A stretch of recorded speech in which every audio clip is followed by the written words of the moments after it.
Абзера шимаз хтили хопшца. Шераша хопшу тапсуатили хопшрачы. Зыгра тазгуисуа адыратара агуисрам. Абзера шимаз.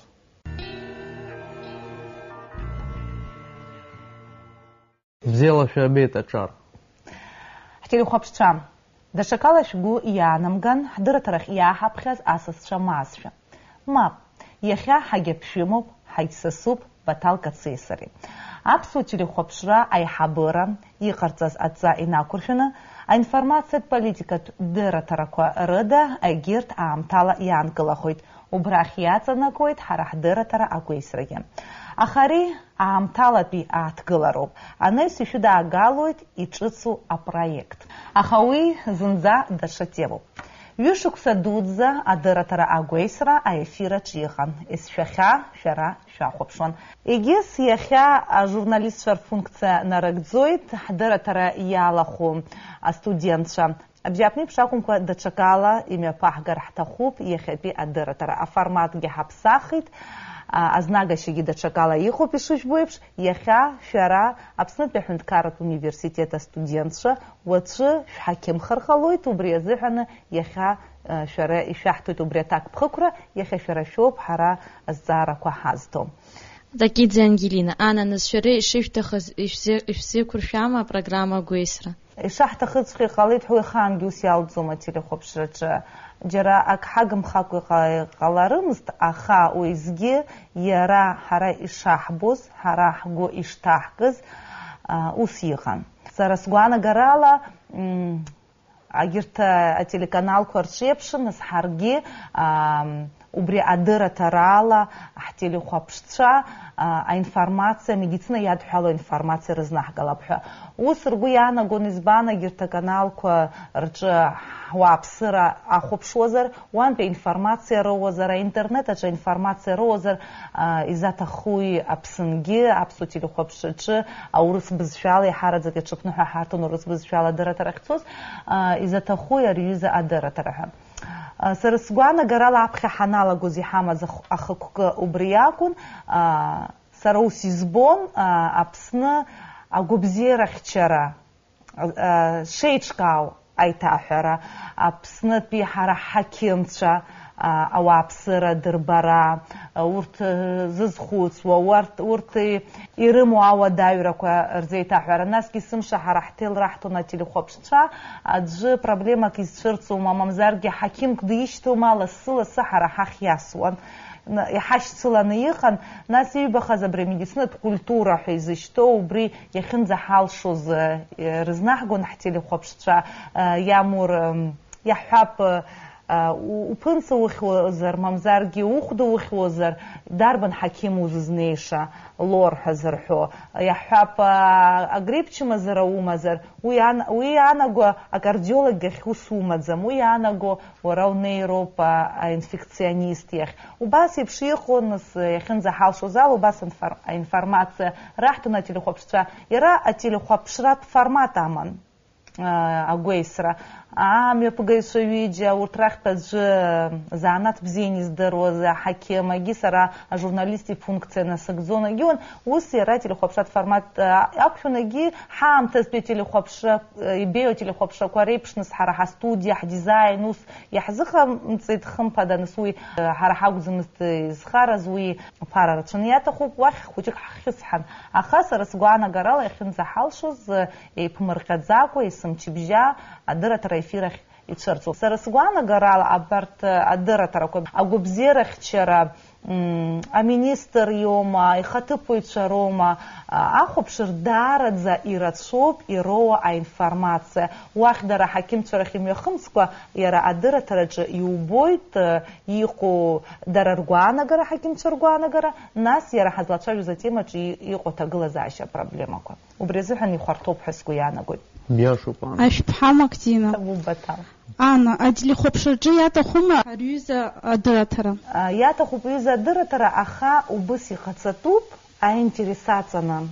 А телехопшчарцыхана, динамика ацна, ритм ацна. Уйшли телехопшрат проект кошихушим бой. Нас гахара дара захсуа даю по конкуренция рзыҟаҵара урыстәылатәи ателеканалқәа, уа зегьы ҩычоуп, уа зегьы ԥшӡоуп, уа ирацәаҩны аусуҩцәа адыԥхьалоуп, урҭ реиԥш ҳара иҳалшаӡом, ҳара даҽа динамикак ала ҳцоит азыҳәан, урҭи ҳареи ҳаиҿдырԥшуа ианалагалак ҳтелехәаԥшцәа, хымԥада ҳара ҳаҵахоит. Аха сара сгәаанагарала ҳара излаҳго аԥыжәара абри аҭыԥантәи апроблемақәа хьышьҭаҳхуа, ҳара ҳуааԥсырахь ҳарцәажәо, ажәакала уи алоуп ҳара ателехәаԥшцәа аинтерес злараҳҭо.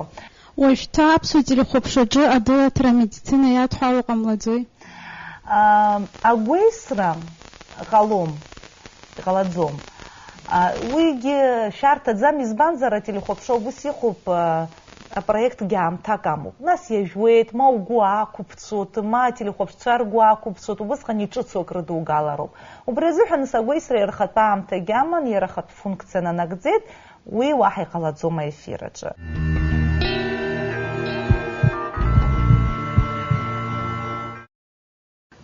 Можно ли добиться качественной медицины в Абхазии и за какие сроки? Во-первых, хочу поблагодарить молодых людей, Анна, которые пришли к нам на передачу, потому что это принципиальный важный момент преемственности, да, тех проблем, которые существуют, и тех надежд, которые мы возлагаем на наше будущее. Поэтому с кем, вернее, как не с ними, да, это обсуждать. По поводу, в какие сроки можно осуществить качественное здравоохранение. Я думаю, что в первую очередь это задача желания. То есть, если есть желание, я думаю, эти цели достижимы однозначно. У нас есть достойные профессионалы, у нас есть желание большинства людей нашей страны жить в здоровом обществе. У нас есть весь потенциал, необходимый для этого. И, естественно, вопрос финансов тоже немаловажен. Это все здравоохранение, вся медицина в частности, это стоит денег. Вот. Но я думаю, что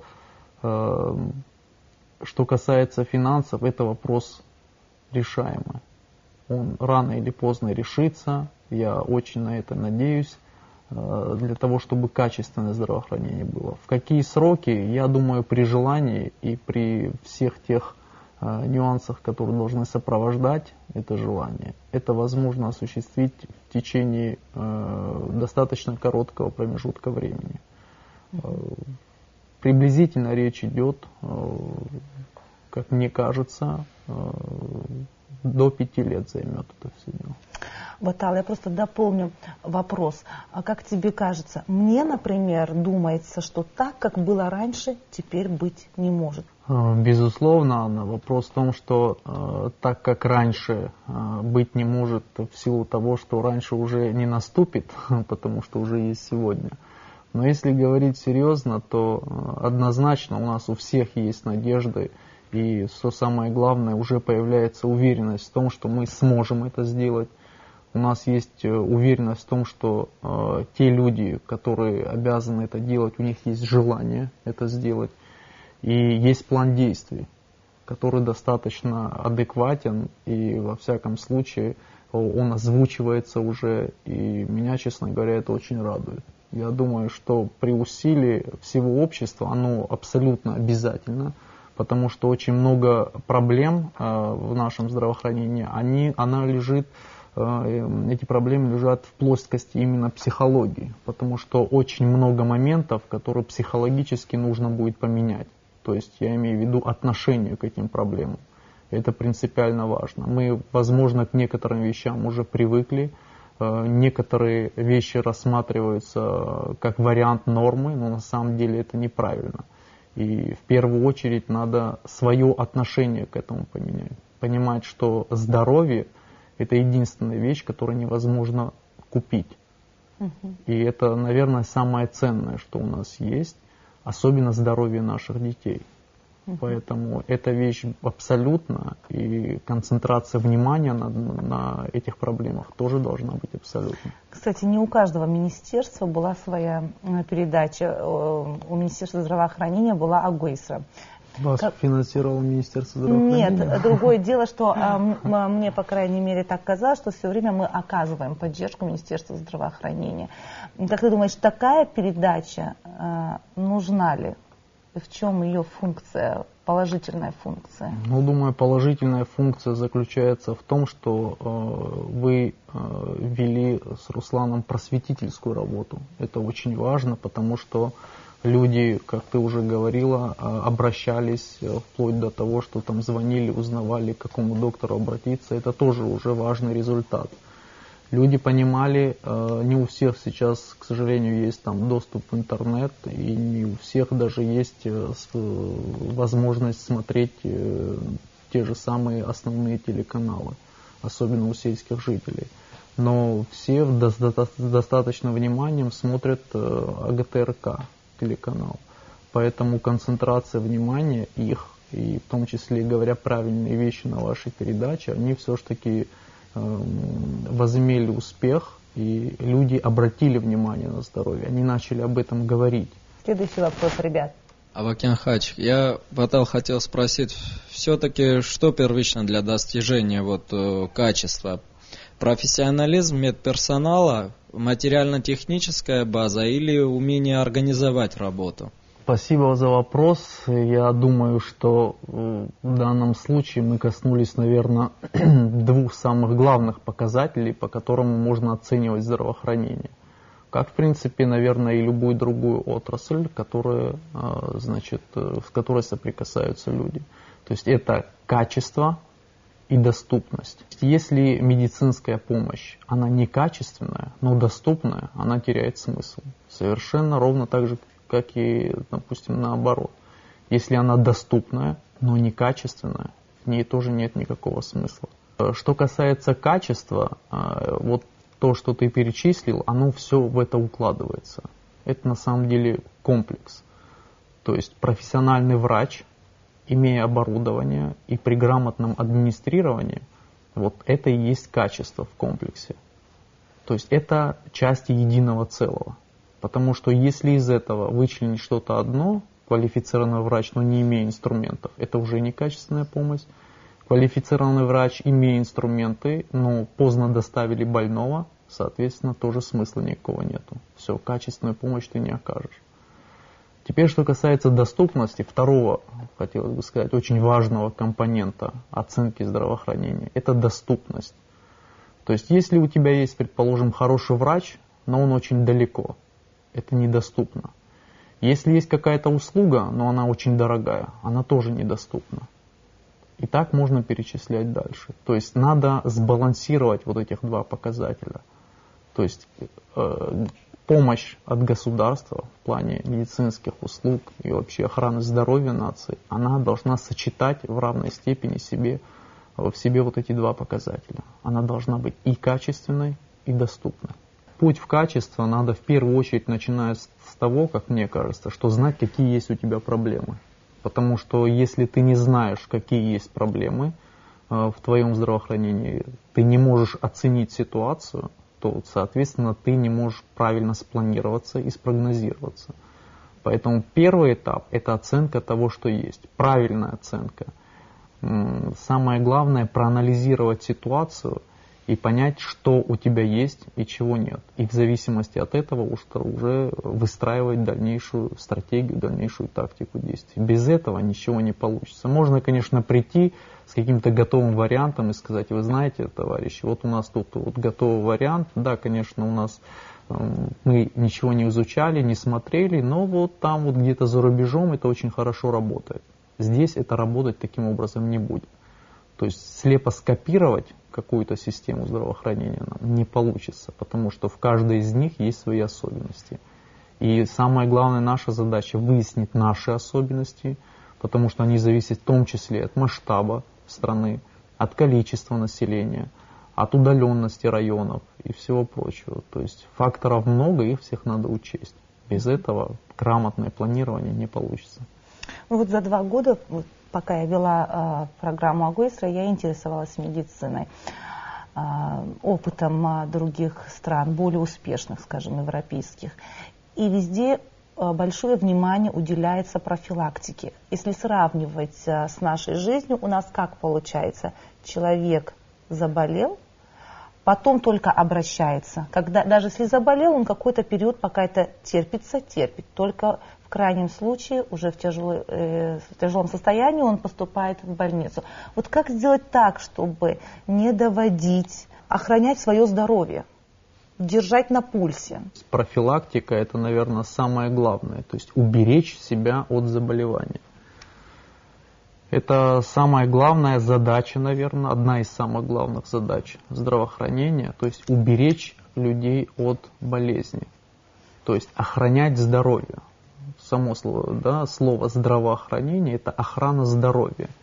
Не излечение болезни, а именно охрана здоровья. Как сохранить это здоровье? Наверное, это очень серьезный и важный раздел вообще задач здравоохранения. Потому что сейчас на данный момент, значит, именно это звено нуждается в серьезной поддержке и помощи. То есть ровно так же, как и в просветительской работе, то есть говорить людям о том, что нужно делать, в какие сроки. Но у людей в том числе должна быть доступна эта помощь. То есть она не должна быть где-то далеко, чтобы человек туда далеко доезжал, чтобы сделать какие-то элементарные анализы. А обеспечить доступным первичным звеном, вот это вот задача, наверное, первая и основная. Потому что, как и я говорил как-то уже в передаче, 1 рубль, вложенный в профилактику, экономит 4 рубля уже при лечении заболевания. То есть вкладывать, собственно говоря, деньги в профилактику выгоднее для государства, экономически выгоднее, потому что на этом будут экономиться гигантские суммы, потому что лечить уже заболевшего или тяжело больного человека гораздо дороже. Да, тут вытекает ведь обстоятельство другое, потому как, когда приходишь к врачу, ты должен сдать большой перечень анализов, а они не бесплатные. Это, видимо, садится потом в копеечку, а у нас какие-то другие первичные расходы, поэтому все оттягивается, пока это не превращается в серьезное заболевание. Проблема на самом деле же не только в доступном здравоохранении, она проблема обращаемости пациентов, она комплексная. Она состоит в том числе из социально-бытовых условий, от уровня образования человека. Она зависит от материального достатка. То есть в зависимости от этого у человека формируется желание быть здоровым. Это очень важно. Понимаете? То есть человек, который мало зарабатывает денег, у него проблемы в семье, у него нет крыши над головой, то есть даже если это здравоохранение будет доступным, он может туда не обратиться. Поэтому задача на самом деле комплексная и касается не только здравоохранения, но и в общем социально-бытовых условий наших граждан.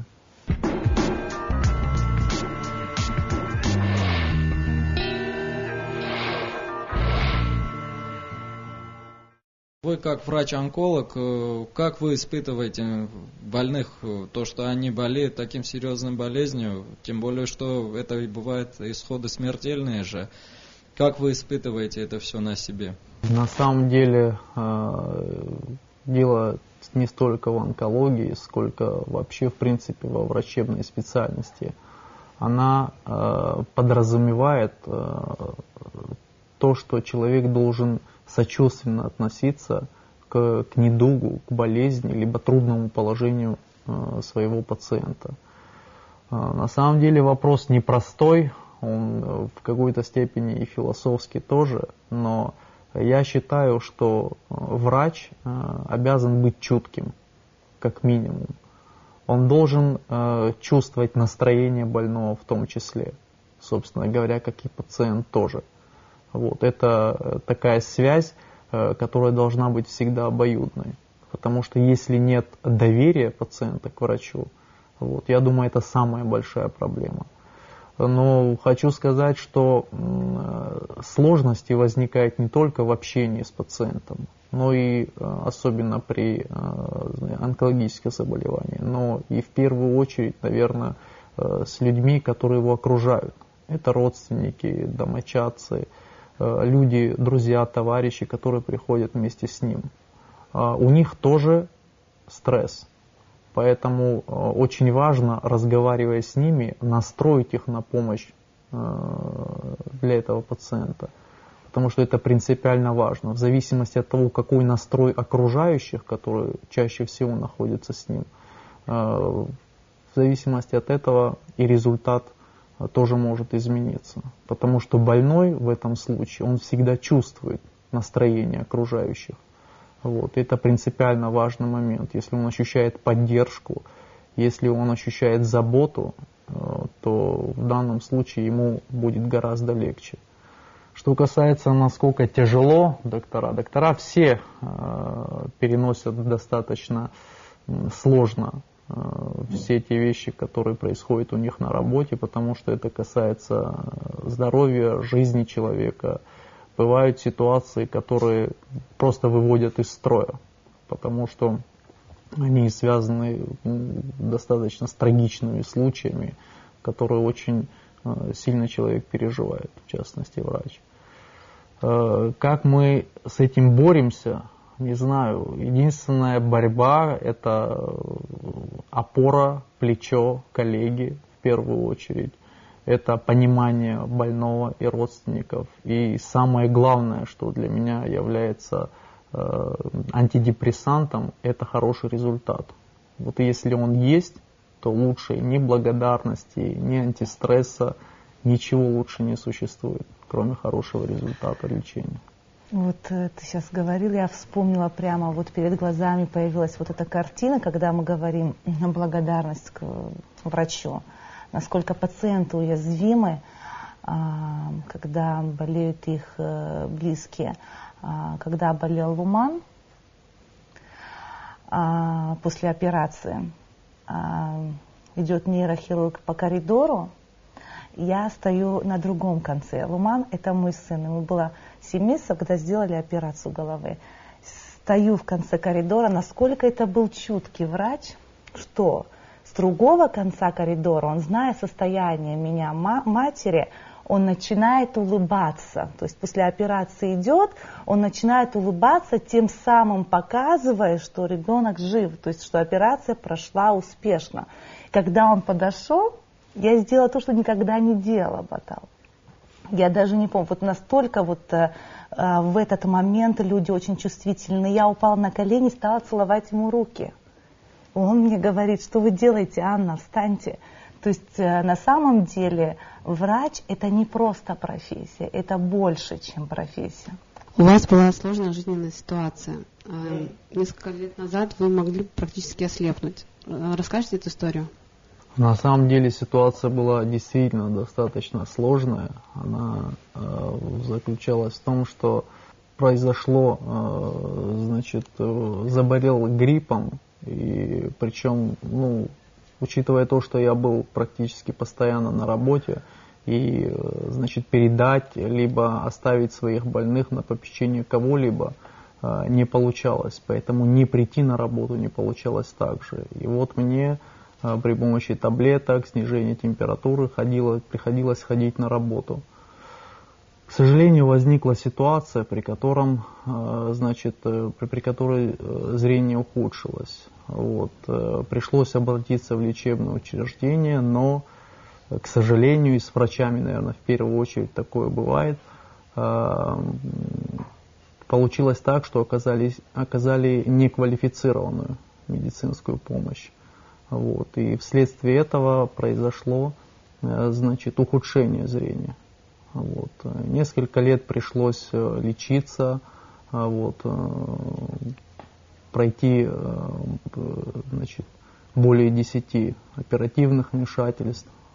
Но процесс улучшается, медицина не стоит на месте. И, собственно говоря, в этом плане я много могу чем поделиться с теми людьми, которые, может быть, некоторые опускают руки, у некоторых сложные ситуации, но, поверьте, пришлось испытать достаточно много для того, чтобы уже окрепнув, смочь поделиться с другими людьми и говорить, что опускать руки никогда нельзя. И при упорстве, при поддержке близких и родных все идет на поправку, и всегда все, как обычно, бывает хорошо. Мне нравится, что ты не стал дожидаться того, когда придет вот это время, когда зрение восстановится. И тем не менее, ты такой активный. То, что у тебя проблемы со зрением, это для тебя не помеха. Я не знаю, перед чем ты остановился и сказал: я плохо вижу, я не могу. Я думаю, смогу убедить многих людей в том, что самое главное на самом деле это иметь какую-то цель.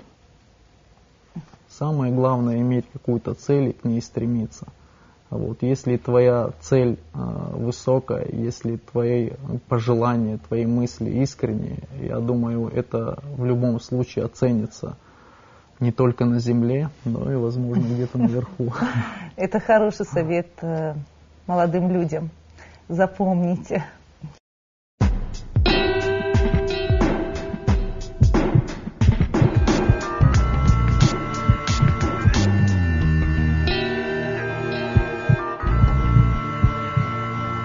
Хотелось бы нашим молодым гостям в студии задать вопрос. Вот вы доктора, которые скоро завершите обучение и получите диплом. Скажите, пожалуйста, у вас есть какие-то планы, есть какие-то наметки, где вы будете работать? Понимаете ли вы, в какой системе вы будете работать? И если говорить прямо, понимаете ли вы, что многим из вас, возможно, не получится устроиться на работу элементарно? Потому что по статистике, например, в частности в Российской Федерации, порядка 30% выпускников медицинских вузов, они по специальности не работают. Поделитесь, мы с вами были очень искренни. Ждем от вас таких же ответов. Я, например, уже думал об этом. Я собираюсь дальше идти в аспирантуру, как бы продолжить учебу, потому что я изначально, когда поступал, я не хотел как врач лечить людей, о научных целях изучения, потому что я как-то дорожил от того, что людей вдруг не смогу. То есть ответственности ты боишься? Да, ответственности боялся. Но теперь как-то я уже практиковался, ходил по больницам, видел все это. Конечно, я уже не боюсь, нету страха, но изначально мой то есть твоя цель немножко цель другая, пошла, заниматься и наукой. потому, да, наука мое. Ну, как студенты биолого-географического факультета и как студенты, именно специализирующиеся на медицине, естественно, есть желание и вообще целью является работа по специальности. Конечно, есть страхи, связанные с тем, что, возможно, мы не устроимся на работу, но мы надеемся на лучшее. Но если вдруг вот такой вот исход, что не устроитесь на работу, насколько вы любите эту профессию, что готовы биться до конца, пока не найдете себя в этой профессии? Или же можете поменять профессию, просто найти работу? Будем до конца искать. Нравится тебе твоя профессия? Да.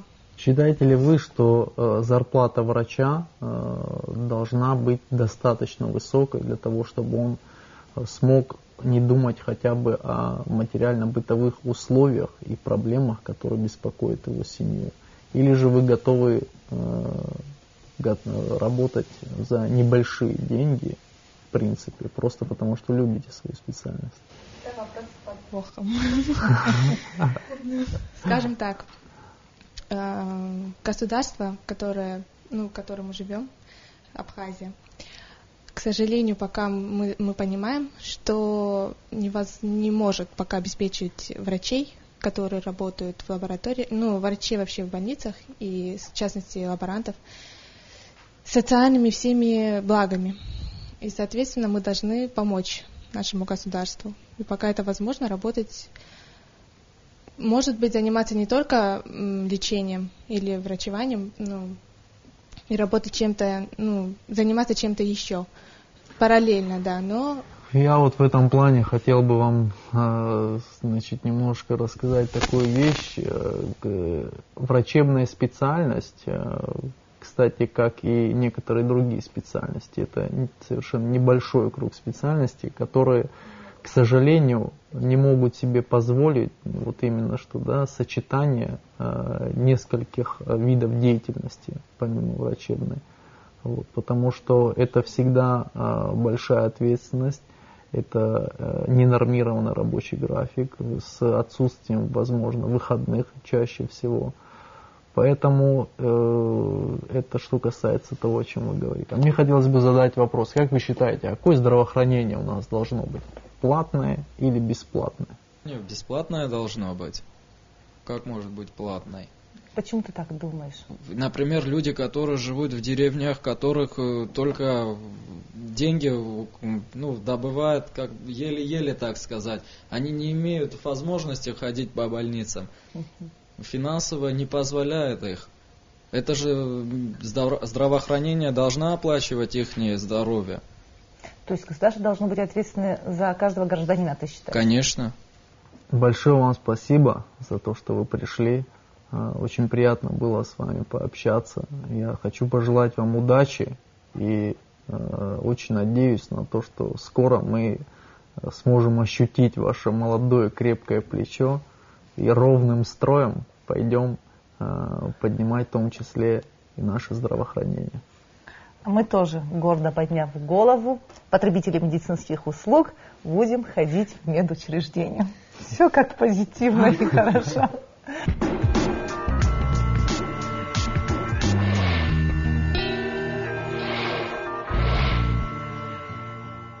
Мы позитивно завершаем проект Акойсра, потому как сейчас работаем над новым телевизионным проектом. Батал расскажет лучше. Создание проекта, который посвящен не только медицине, но и в общем взаимоотношению человека с окружающей средой.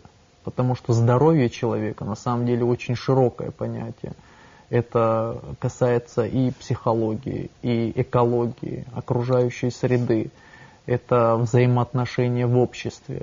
Это весь комплекс проблем, который нас окружает, в том числе и в быту. Поэтому темы передач будут совершенно различные, и все это будет взаимосвязано именно в рамках человека и общества.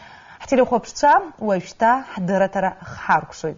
Шарафя хопшуна псо телехопшрачы зыгра тазгуей суаз адыратара агуэйсра. Абзерс.